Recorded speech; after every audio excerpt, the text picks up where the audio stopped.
Project Sunflower by Hoopy McGee. Chapter 3 Decisions.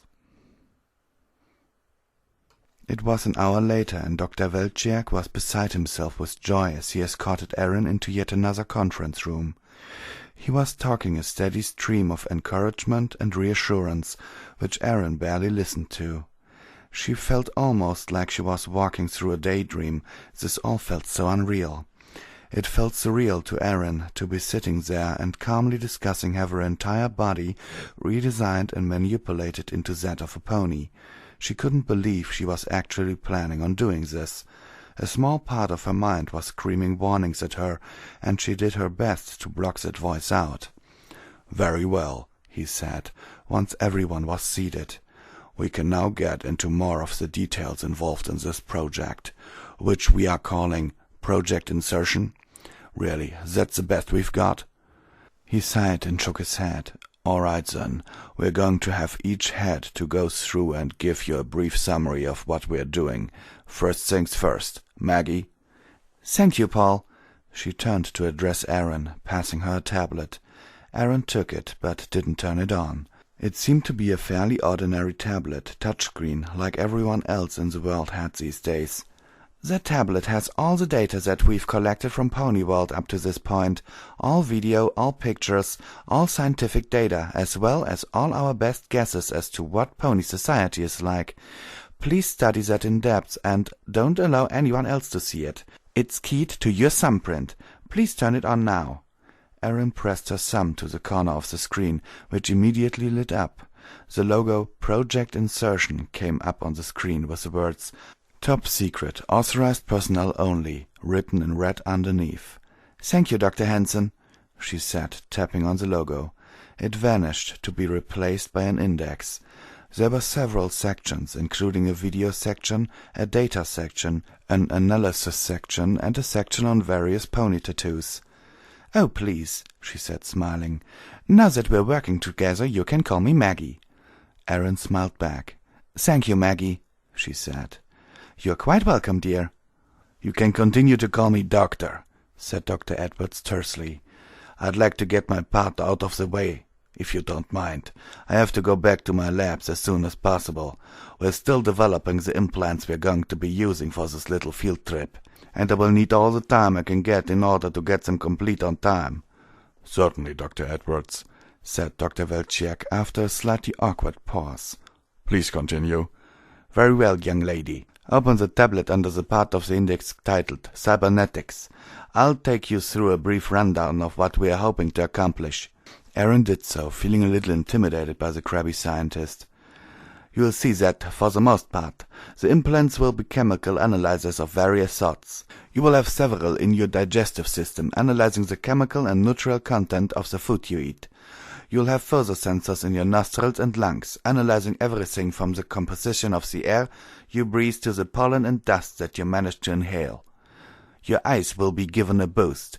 They'll have spectral analyzers built in, so you can measure various sorts of radiation beyond those normal visible. Don't worry, you won't be distracted by any of that. You will perceive only the normal information that your eyes do.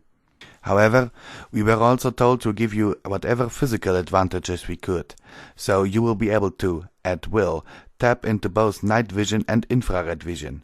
Also, your eyes will be able to see far more clearly at further distances than any organic eye would be able to. You'd be able to read the postage stamp from a mile away if you wanted to do so for some reason. Keep in mind, though, that this focus will make you extremely far-sighted until you return your eyesight to normal. Your ears will be much the same. They will pick up and record sounds far outside your normal range of hearing, but they won't pass on anything too far outside the normal range. Once again, though, you should be able to focus your hearing to an extent that you'll be able to hear far beyond what any animal is capable of without augmentation. There's also information storage and retrieval and a communications array. You will have a storage device implanted in your body, and whenever we can, we will open a window to download the data you've collected in order to analyze it here. Also, you will have a microphone built into your jaw and a small speaker in your ears. This is in order to give us the ability to communicate with you while you're in the field, so that we can give you instructions if needed. Dr. Weltschirk broke in at that point to say, In addition, we're asking that you keep a log. Just speak normally, and the audio sensors in your ears will pick it up and record it. Include any thoughts you have on the ponies you meet, the society you've come in contact with, any feelings or intuitions you may have, that kind of thing. Yes, yes, Dr. Edwards said, sounding annoyed. All that touchy-feely stuff that apparently we won't be able to discern for ourselves as we go through the data. Now, if you don't have any questions, I'd like to be on my way. Yes, actually, I do have a question, Aaron said, trying to ignore Dr. Edwards' grumbling. Is there any way I'd be able to turn the recorder off for short periods of time? Dr. Edwards looked at her as if she'd asked him to pull a rabbit out of her hat. Why? He said after a moment in a voice made of icicles. In the name of all that's holy, would we ever make it so that the recorder could be turned off? Well, sometimes a girl wants privacy, you know. Aaron was blushing. My dear girl, he shot back condescendingly, if you want to have some hanky-panky with the local stallions, I'm sure that's your own concern, but— No. God, no, are you kidding me? Aaron was now beet red and mortified. I was talking about normal things, like having to go to the bathroom or whatever. I don't want you guys watching that. Good God, you thought I was talking about sex? What is wrong with you? There was general laughter in the room after Aaron's outburst. Only she and Dr. Edwards weren't laughing. Aaron because she was too angry and embarrassed, and Dr. Edwards because he was affronted. My dear, he said once the laughter died down, if you think that I'm going to cater— Oh, Tom, just do it, okay? Dr. Hansen broke in. It's not that big of a deal, is it? Just put a pause function in the recorder and have it auto-restart after 20 minutes if she forgets to turn it back on or something. Are we seriously going to compromise our research in order to cater to the whims of this little girl's modesty? Dr. Edwards snapped back. Tom, said Dr. Weltschirk in a reasonable but firm tone, she's agreeing to undergo the most radical body modification and surgery ever attempted, and then be the first human ever to be sent to an alien world. I think a little catering to whims is the least we can do to make it easier on her. Dr. Edwards glared around the room, briefly, and saw that he had no allies there. Fine, he grated. I'll do it. Now, if you'll excuse me, these further modifications will take even more time and even more of my attention. Good day to y'all. And with that, Dr. Edwards stormed out of the room. Aaron breathed a sigh of relief. She really didn't like that man. After a moment, Dr. Weltschirk spoke up again. He's not a bad man, Aaron, he said softly. He, like many of us, is just under an ungodly amount of pressure. Ordinarily, he's about the most even-tempered man you'd care to meet. Aaron nodded mutely, still upset from the earlier exchange. Dr. Fisher was up next, and Aaron, with some difficulty, turned her attention to him. She rapidly forgot about the antagonistic Dr. Edwards as the kind-sounding Austrian man spoke. Like Dr. Hansen, Aaron, I would like you to call me by my first name. We're going to be working together for a while after all, and a little familiarity will go a long way towards making things go smoother. So please call me Herman. Aaron smiled and replied, Thank you, Herman. Of course, he said, smiling. Now, my team is in charge of designing and building the actual body that all of Dr. Edwards' lovely toys will go into. We started with a basic design, based on the ponies you would find here in our world, but we rapidly ran into problems. As you watch the videos, you will see that the ponies of that other world have fantastic degrees of dexterity, both in their forelimbs and hooves, as well as with their jaws and mouth. The plain ponies, as well as the winged ones, don't have telekinesis to move things around, and yet they manage to carry and build things all the same. It took a considerable amount of work for us to be able to design joints, muscles, and tendons that not only could duplicate the pony world's ponies' actions, but would also look like theirs. In addition to this, as Dr. Edwards mentioned, we were told to give you all the benefits that we could, in order to ensure your safety. To that end, you will be physically much stronger than any creature that size has a right to be, able to lift several times your own weight easily. You will have endurance and speed far beyond what you would ordinarily have. In addition, your skeletal structure will be enhanced to be able to support the weights and speeds that you will be capable of. Furthermore, your reflexes, coordination and muscle memory will be enhanced as much as possible. It shouldn't take you long at all to get used to your new body and to pick up any tricks you need to once you arrive in Pony World. And one last thing, we've seen the ponies eat vegetation and apparently some kind of breads. However, we are not sure what else they may eat. Rather than making you a pure vegetarian, we've made your digestive system capable of processing almost anything organic. You won't be able to be poisoned, and you won't starve as long as there's something organic nearby that you can actually chew and swallow. What about the flank tattoo? Aaron asked. What will it be? From what I understand, dear, you will be allowed to pick whatever it is you like from a pre-approved list that you should find on that tablet Maggie gave you. Oh! Aaron glanced at the tablet again, suppressing an urge to start going through it right away. That is it. In summary, what we're planning on having as an end result. Did you have any questions? Yes. Aaron considered for a moment, then asked. Can you tell me exactly how this is going to work? What are you going to do to me? Well, basically, what we do is program the nanomachines with the end result we have in mind. Then we put you in a nutrient solution that is filled with these nanomachines. They enter your body and they change you on a cell-by-cell basis. In addition, the actual surgery will be automated, but overseen by the best doctors we have. Once your skeleton is rendered malleable, it will be manually reshaped by the various robotic limbs in the vat. Aaron stared at him in disbelief. Did this guy just say her skeleton would be rendered malleable? It made sense, but her stomach flipped over gently at the thought, and she did her best to put it out of her mind as the doctor continued his explanation. It works in stages. Each stage that passes, you will be a little less human-like and a little more pony-like. Altogether, the process should take about 2 weeks. 2 weeks? Aaron's desire to run, screaming, out of the room ratcheted up another notch. And will it hurt?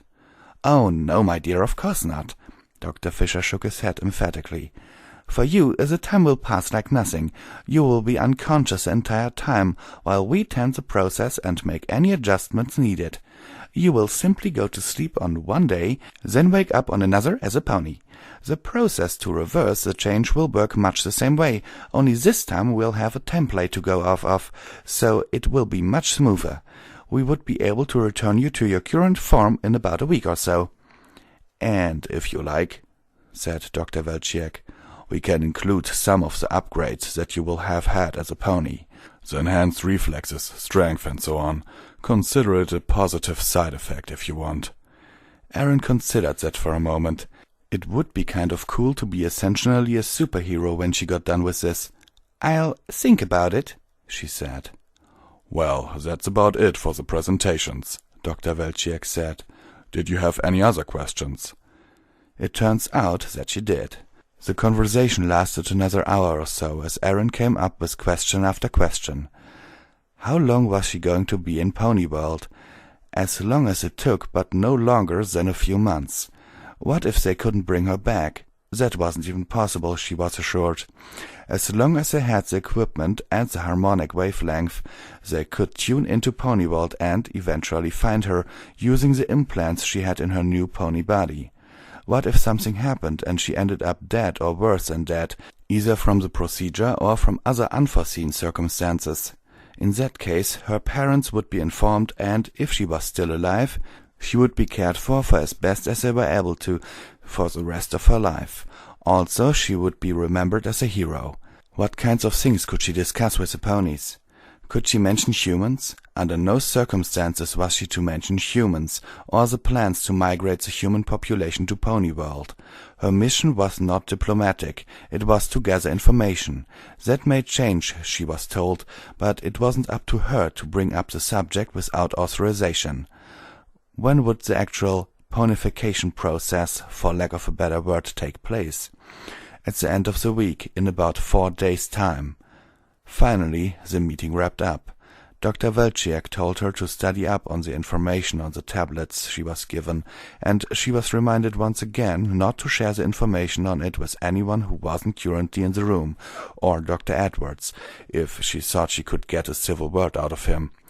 Once again, Dr. Welchiak escorted her back to the dorm she was staying in, the whole way heaping praise on her for her bravery and courage, telling her that she would be remembered as a hero for as long as humanity survived. "So it's important that we make sure humanity survives, right?" he said, laughing as they approached the door. Aaron joined in, laughing weakly, feeling completely overwhelmed and in shock. Dr. Welchiak took her hand in both of his and shook it solemnly. "This is important work, Aaron. You'll see you're doing a great service to your species, and I thank you most sincerely."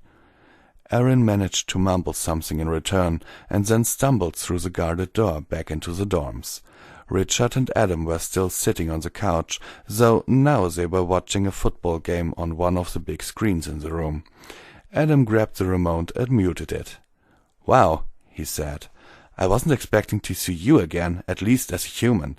Aren't you supposed to be a pony now, or did you chicken out?" "I didn't chicken out," she said as Richard sniggered. Honestly, they were supposed to be college students, scientists in training. Did they have to act like her little brothers? "It's going to take a few days for them to get ready, and in the meanwhile I have to study." "Oh, okay, fine." He stood up and walked over to her. "Aaron, I'm sorry I made fun of you. I really honestly think this is an amazingly brave thing you're doing. Crazy, but brave." He held out his hand, and after a moment's hesitation, Aaron shook it. "There are about 8 rooms here, all pretty good-sized. No doubt they were hoping for a lot more in the way of volunteers, but we're the only ones they got. Go ahead and find the room with your stuff in it. They moved it all in while we were stuffing our faces with cake earlier. And if you don't like the room they gave you, go ahead and move into any of the empty ones." "Sounds good. Thanks, Adam." "No problem," he said, waving as he walked back to the couch. Aaron went to look for her room and heard the volume come back on for the football game. She found her room on the 3rd try, one of the doors being locked, which she guessed belonged either to Richard or Adam. The room itself was, as Adam had said, very large. There were 4 single beds in it, a large video screen on one wall, and a desk by each bed. Her belongings were stacked by the foot of one of the beds, and Aaron decided on a whim to claim that bed as her own. Suddenly exhausted beyond rational thought from the stress brought about by the day's events, she flopped down into the bed, intending to rest just for a moment. She was sound asleep less than a minute later. The next few days passed by, and Erin tried her best to focus on the materials presented. She watched every video multiple times, trying to get a feel for how the ponies interacted with each other. It seemed really relaxed and casual. She read the reports, noting with interest that the makeup of the air was similar to Earth's, almost to an astonishing degree. Gravity was slightly weaker, though, which might help to explain a little about why the winged ponies could fly. She listened to the one audio snippet they had of the ponies talking over and over again. It was amazingly perfect English with no discernible accent. Just one pony walking by saying to another, "And she makes the most amazing muffins I've ever eaten." Okay, so ponies baked, and apparently they had muffins. Pony bakers, who knew? That was definitely something she'd have to check out. As the days passed, Dr. Fisher and Dr. Welchiak would pester her from time to time, asking her about the flank tattoos that she'd want. She went through the list of approved ones over and over again, but none of them really seemed to call out to her. She was on the verge of just picking one at random when she decided to take a sanity break and just browse the internet for a while. She had no access to email or social networking sites. That was all heavily regulated as soon as she came on board Project Harmonic's main compound.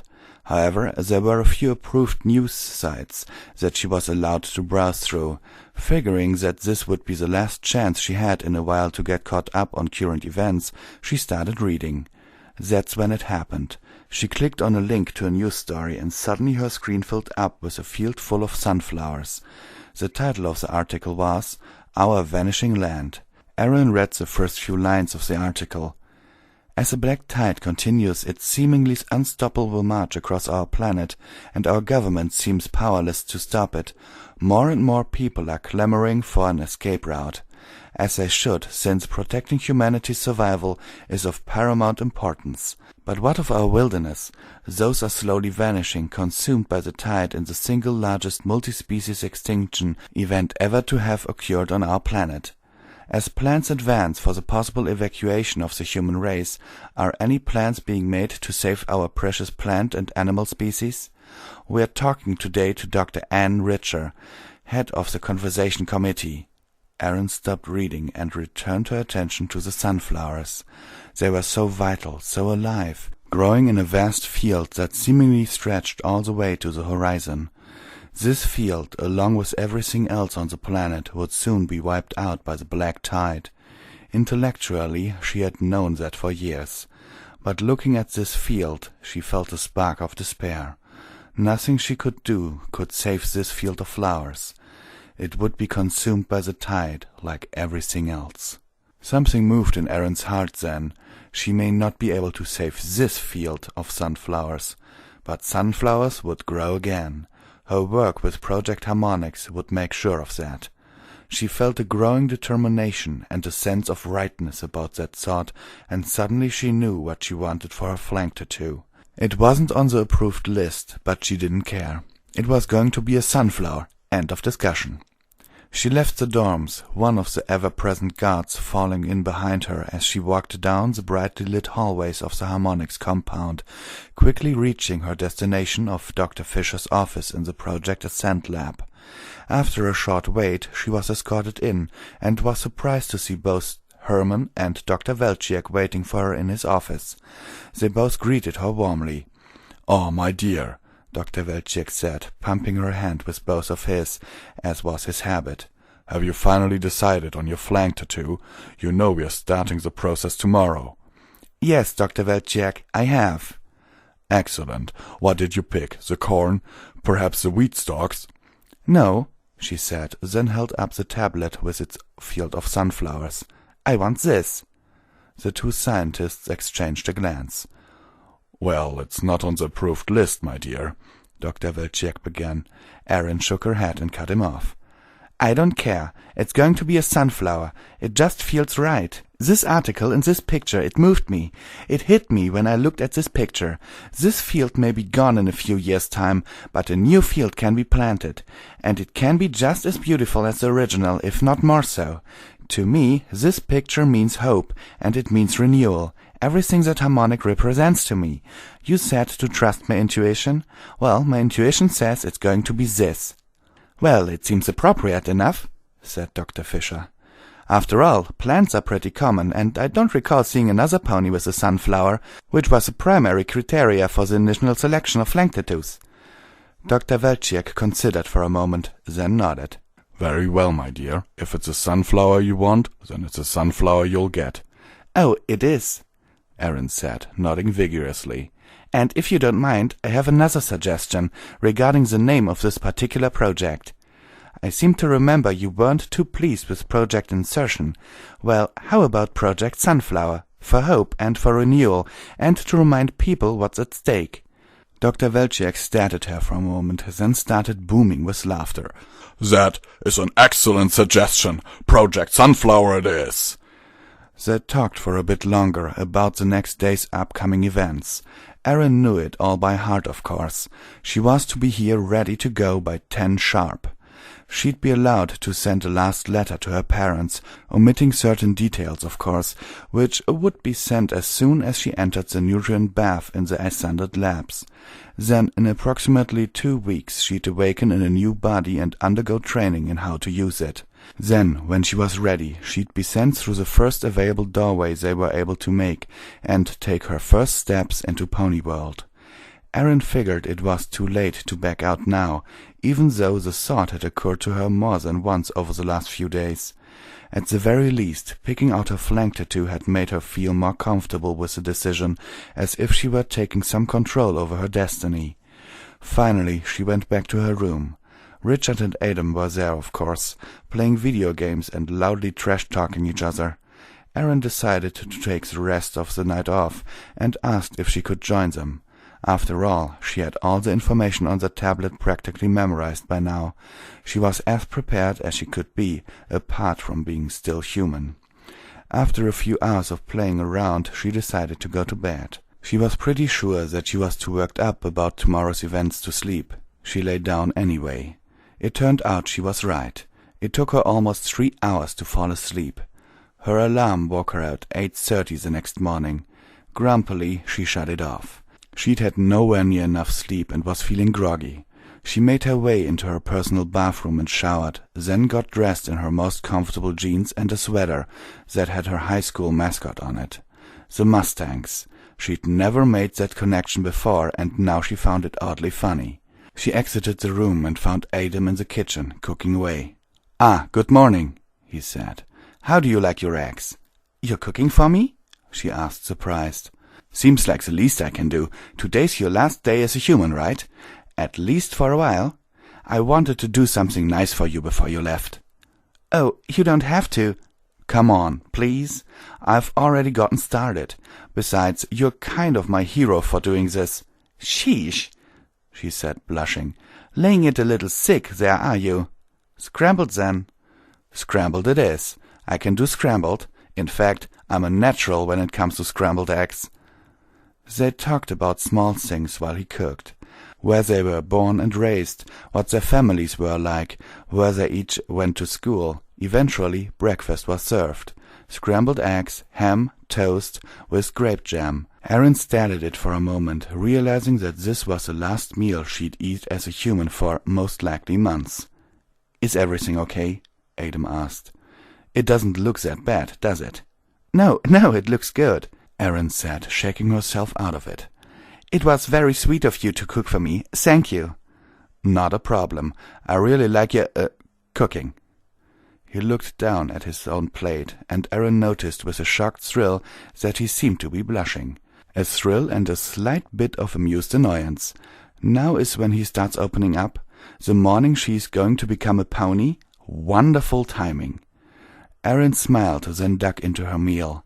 The eggs were a little rubbery, the toast was slightly burnt. It was one of the most delicious meals she's ever eaten. Richard came out of his room as they were finishing up, yawning wildly. "Hey, where's my breakfast?" "Make your own breakfast, you lazy jerk," said Adam good-naturedly. Richard started whining in the overly dramatic fake way that he had when he thought he was being funny. Adam retorted that if he wanted to have breakfast made for him, he'd have to go volunteer to be a pony as well. Erin smiled as the boys fake fought for a while. It was distracting her from the clock, which was good. When it reached 9:50, she decided that it was time to go. She said her goodbyes to Richard and Adam, both of whom hugged her, though Adam hugged her slightly longer and whispered, "Stay safe," into her ear as they separated. Erin felt like crying a little as she left. She was no good with goodbyes. Waving one last time, she turned and walked out the door.